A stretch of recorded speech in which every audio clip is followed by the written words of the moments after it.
नमस्कार, मी विजय कुंभार तासगाव, यश agro lab.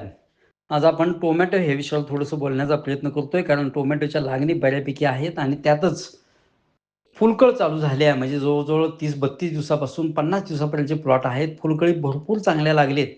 पण तो अचानक पाऊस मान्सूनचा चालू झाल्यामुळं गळ आणि कूज हे दोन्ही होताना आपल्या प्लॉटमध्ये दिसतंय. अशासाठी कोणत्या मॅनेजमेंट केल्यानंतर गळ आणि कूज आपल्याला चांगली थांबवता येईल, ह्या विषयावर मी माझं मत आपणाला शेअर करण्याचा प्रयत्न करतोय. बरेच बागायतदार इथं प्लॅनिफिक्सचा स्प्रे घेण्याचा जास्तीत जास्त प्रयत्न करतायत. योग्य आहे, पण त्या अगोदर ज्या मॅनेजमेंट आपल्याला कशा करायला पाहिजेत, त्या विषयावर मी माझं मत आपणाशी शेअर करतोय. पहिल्यांदा सगळ्यात महत्त्वाची फवारणी अशी घ्यावी, की खोबरेल तेल 1 लिटर पाण्याला 1 ml, ॲसिटोन 100 लिटर पाण्याला 50 मिली, अशी जर आपण फवारणी घेतली, तर ते पाणी ज्या टोमॅटोवर साठतंय ते पाणी बऱ्यापैकी साठणार नाही. प्लेन फवारणी घ्यावी. ह्यात तोटा फक्त एक असा होऊ शकतो, की जे फुलकळ बाहेर येण्याच्या स्थितीत आहे, ती मात्र 3 ते 4 दिवस लेट होऊ शकते. पण गळ आणि कूज मात्र तिथं चांगली कंट्रोल झालेली आपल्याला दिसेल.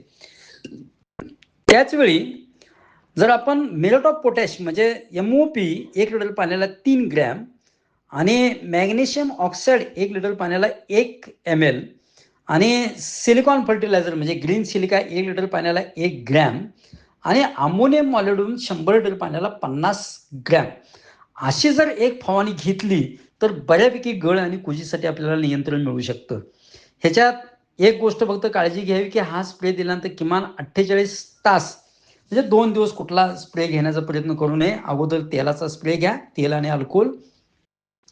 त्यानंतर ही फवारणी करण्याचा प्रयत्न करा आणि त्यानंतर मग आपली मॅजिक स्प्रे जर आपण दिला, त्यात जर 100 लिटर पाण्यासाठी 50 ml जर आपण कासुबी घातलं, तरी सुद्धा करपा हा रोगाला अत्यंत चांगलं कंट्रोल आपल्याला मिळतं. टोमॅटोच्या बाबतीत ह्या 3 गोष्टी अत्यंत महत्त्वाच्या घ्या. पोटॅश, बोराने आणि कॅल्शियम ह्या 3 गोष्टींच्यावर जर आपण प्रॉपर काम केलं, तर गळकुजी बरोबरच फळावर जे डाग येतात, ते सुद्धा आपल्याला चांगलं कंट्रोलमध्ये मिळतात. बंधूंनो, ह्या काळात सनलाईट खूप कमी पडत असते आणि त्यामुळं जे इव्हॅपरेशन पाण्याच्या मार्फत जे नायट्रोजनचं व्हायला पाहिजे ते होताना दिसत नाही. त्यामुळे आपल्याला ह्या सगळ्या अडचणी येतात. अशासाठी जर आपण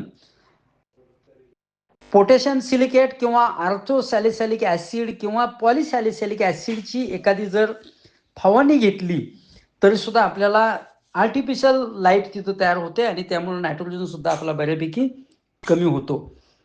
बागायतदार बंधूंनो, सगळ्यात महत्त्वाची गोष्ट अशी घ्या, की 30 ते 32 दिवसात प्लॉट आपला बांधायला येतो आणि बांधत असताना ज्या तळातल्या फुटी आहेत, त्या फुटी मात्र नेमकेपणानं काढण्याचा प्रयत्न करा. कुठल्याही परिस्थितीत पहिल्या 24 ते 27 इंचापर्यंतच्या ज्या फुटी आहेत, तिथं कुठल्याही परिस्थितीत वातावरण चांगलं राहण्यासाठी त्या खालच्या फुटी काढूनच टाकण्याचा प्रयत्न करा. कारण तिथं एक आर्द्रता तयार होत असते, ह्युमिड कंडिशन तयार होत असते आणि एका पानावर रोग आला, की तो दुसऱ्या पानावर रोग पसरण्यास जास्त वेळ लागत नाही. यासाठी रोगच येणार नाही, एवढी जर आपण काळजी घेतली, तरी सुद्धा चांगला फायदा मिळतो. म्हणजे तिथं वातावरण चांगलं राहील, हे आपण जर काम केलं, त्या पद्धतीनं जर केलं, तर चांगला फायदा होतो. बऱ्याच वेळा बागायतदारांना वाटतं, की खालच्या ज्या 3 शूट आहेत, त्या 3 शूट एका टोमॅटोच्या झाडा एवढ्या मोठ्या होतात, त्यामुळे आपला उत्पादनात रेशो कमी येऊ शकतो. पण असं अजिबात नाही. उलट उत्पादन 1.5 पट वाढलेलं आपल्याला दिसेल.